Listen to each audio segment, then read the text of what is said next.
মা খাদিজাতুল কুবরাকে কবরে রাখার পরে নবীজি কবর পারে বসে আছেন, মাটি চাপা দেওয়া হয়েছে, নবী বসে আছেন। সাহাবায়ে কেরাম বলে, ইয়া রাসূলুল্লাহ, অনেকক্ষণ হয়েছে, এবার আসেন ঘরে। নবী বলছেন, ও আমার সাহাবা, যিনি শুয়ে আছেন উনি আমার দুঃখের দিনের বন্ধু, আমার অসহায় সময়ের মধ্যে উনি সহায় হয়ে পাশে দাঁড়িয়েছেন। সবাই যখন আমার উপর আঘাত করছে, এই আঘাতের রক্তটা উনি মুছিয়ে দিয়েছেন। উনি আমার জন্য একটা শক্তি হয়ে দাঁড়িয়েছেন। আমার খাদিজা, আমার স্ত্রী, তোমাদের উম্মাহাতুল মুমিনিন। ইয়া রাসূলুল্লাহ, একটু ঘরে আসেন। নবী বললেন, একটু পরেই ওনার কবরে ফেরেশতা আসবে প্রশ্ন করার জন্য।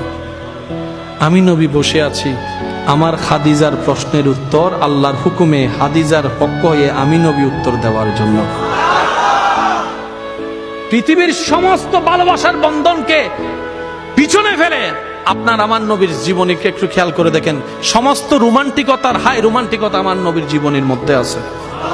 আমরা নিতেও জানি নাই, পালনও করতে জানি নাই। আল্লাহ পাক আমাদের সবাইকে ইসলাম মেনে চলার তৌফিক দান করুক।